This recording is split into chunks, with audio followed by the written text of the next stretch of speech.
From time to time, we are given opportunities to talk to various players, coaches, whoever, and sometimes I'm a little busy that day.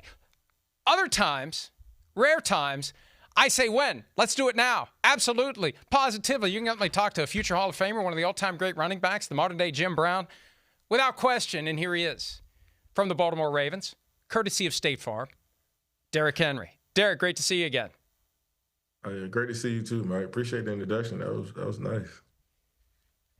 Hey, well, you deserve it. You deserve it. And I think what happens is we notice greatness, we marvel at greatness, and then we get to a point where we get used to it. We got to take it for granted. And it's like, folks, we're witnessing one of the all-time great running backs who is still getting it done as birthday number 32 is creeping closer and closer. It really is astounding. And I think football fans need to realize it because there's a shelf life for every player. And you've already defied the shelf life for running backs. Yeah, I appreciate that. I try not to get too caught up in the age thing.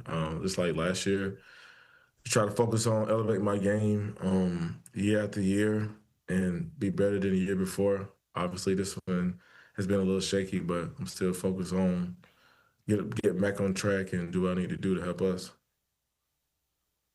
What do you do to defy Father Time? What specifically, if anything, do you incorporate into your routine to keep going at this stage of your career? I just think just working hard. I feel like hard work pays off, especially in the off season, and then carry it into the season. Your recovery stuff, taking care of your body, what you put in your body, um, and just doing all those things that help you be the best that you can be. And if it's working, then continue to do those things that work and help you feel good and feel your best. You said what you put in your body. Are you very, very careful about everything you eat? Well, yeah, I just try to diet, try to limit gluten, dairy, fried foods, artificial sugars, um, and just drink plenty water, water as much as I can. Do you get to the point where once you've adjusted your diet, you don't miss those things, or do you want them even more? I mean, you miss those things for sure.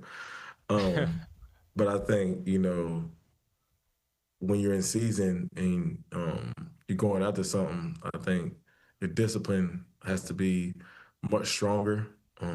Even whenever you're in the cafeteria and you walk by, like some desserts or something that's not really that you look at it, but you got to keep going past it because it's not going to help you. But yeah, I just try to stay focused and hone on what I need to do to make my body feel good.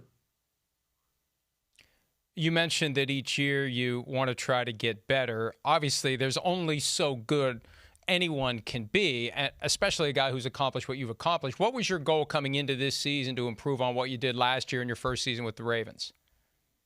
Yeah, I think it's just being better than the year before in any way possible.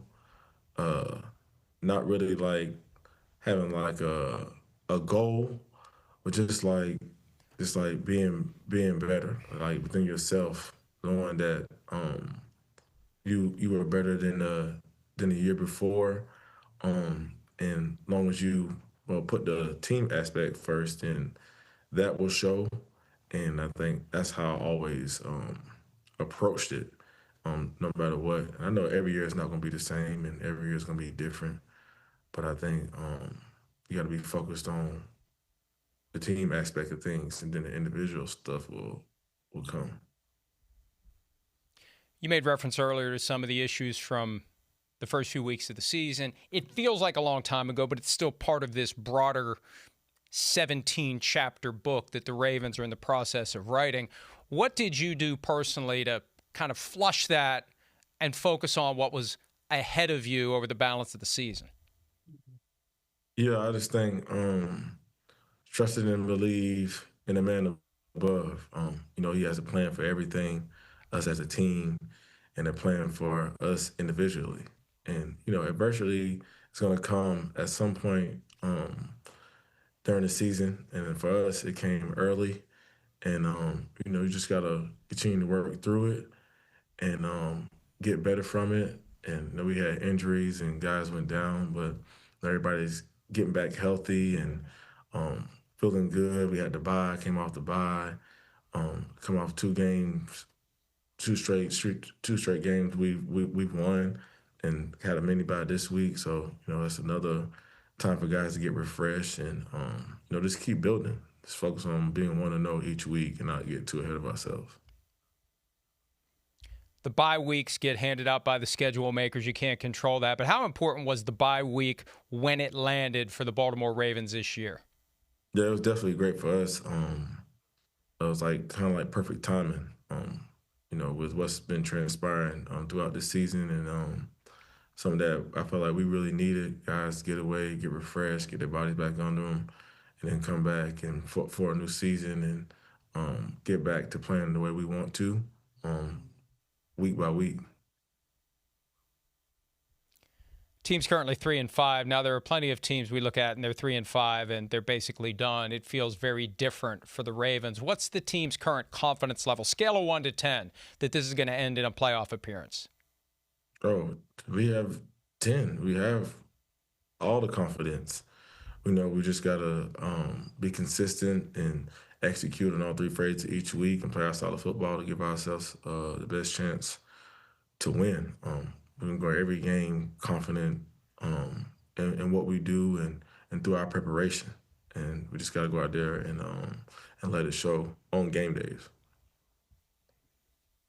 There's so much talk nowadays about the quality of the fields in the NFL. George Kittle made the argument the other day that they should all be standard. There shouldn't be different turf and different grass and different this and different that. I'm curious, of all the years that you've played, what's been your favorite field and your least favorite field?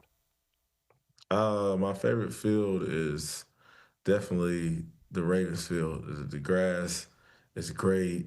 I love playing on it. I mean, every football player loves playing on grass. The turf. I mean, the turf is always tough, man, and it was just sad. I mean, you can get hurt on grass or in turf, but we know sometimes turf is a little more harder on the body than grass is, and it's just sad to see so many guys go down on the field and have these major injuries that keep them out, for a full season. And I back every football player up that wants equal. Playing field as far as grass on each and every field to help us feel our best and to perform at a high level. And explain this a little bit more, because I think folks get confused, and there will be people who throw out statistics like the injury rate's the same on grass as it is on turf, and that doesn't tell the whole story. How does your body feel the morning after, when it's time to roll out of bed, when you've played at home on the Ravens grass field or when you've played on an artificial surface somewhere else? I think it's just like on grass. I don't know, it's just a little bit more maybe like easier on your body and that turf. That turf is hard, man. Especially, you get hit full speed, running through tackles, your helmet hits the ground. That impact is just a little different on that turf and on that concrete. And I think a lot of football players would say the same thing. I think that's why guys are fighting so hard for every field to be grass fields.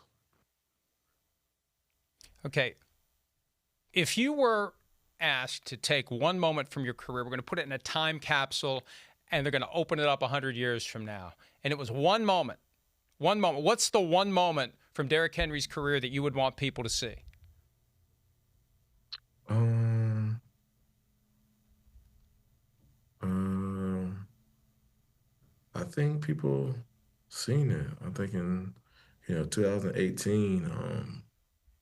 Whenever beginning of the year I was a starter and I wasn't, and then went through some adversity that year, and then the Jaguar game happened and everything took off from there. So I think the big thing is just being thankful for the journey, how I've come, since that moment. I think people have seen me evolve, through this game throughout the year. So I think he's been shown.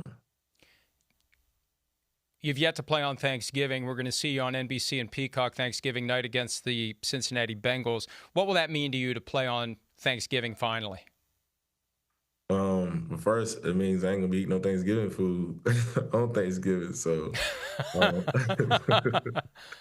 so it's gonna be pretty cool because like you said, I never played on Thanksgiving. In my 10th year in the league. So I'm excited. My family will be here, so I'm excited to be able to play on Thanksgiving for the first time in my career. Hey, we've got you here today thanks to State Farm. Tell us a little bit about what you have going on with them currently. Yeah, very thankful for State Farm for bringing me back for a second commercial, which is kind of spin off of my nickname, King Henry, being with King Henry the Eighth, which is so cool, and had a good time. Also being with Jake, who's like a friend now, and I always have a great time shooting commercials with him. And as we all know, having insurance isn't the same as having State Farm, who also have real agents who are in the community, who are real people, and are there when you need it most. And all coverage isn't equal because having insurance is the same as having State Farm. And I appreciate State Farm. And my daughters, they love the commercial. They always jump and get excited when they see it. Oh, the commercials are awesome, and we've seen you in several great ones over the years. Now, I'm a journalist, if you haven't heard, or at least I pretend to be one. I've saved two very important questions for the end, and I don't know which one to go with first, so I'll just start here. If the games were to come back into the locker room, would you want ping pong or would you want pinball? It really don't matter to me because I don't really play games in the locker room. Like, from my teammates looking at which ones they play the most, probably ping pong. They love that. Ping pong is something that everybody loves to play. But me, I just chill. I'm not really I don't really play games in the locker room, but I love to see my teammates having fun. I assume you're a good ping pong player. I mean, you got the long arms, you got me. the range. You're probably unbeatable. No, not me. Wow. I'm not good at that. Wow. I can't even lie. All right, now this is the most important. This is the most important question. What's the status of the Adam Sandler movie? I don't know. I haven't talked to him in a while. Probably because I'm in season and trying to make sure I'm focused on that. Maybe after the season, we'll touch back on it. But I was just thankful to meet him. That was just a cool moment, a surreal moment for me because I never thought that'd happen. But even if I don't get a movie, I got to meet Adam Sandler, so I'm cool. One of the things about that world, Derrick, things move incredibly slowly, and then they move incredibly quickly. So you never know when that call is going to come, and they're going to expect you to get to where they ever want you to be when it's time to go do it. All right, we'll let you get on to the other things you need to do. Good luck this weekend in Minnesota. Thanks for some of your time, and all the best moving forward for the rest of the season. Appreciate it, Mike. Thanks for having me, man. Hi, it's Mike Florio. Thanks for watching PFT on YouTube. Hit subscribe for the latest news and analysis from Pro Football Talk.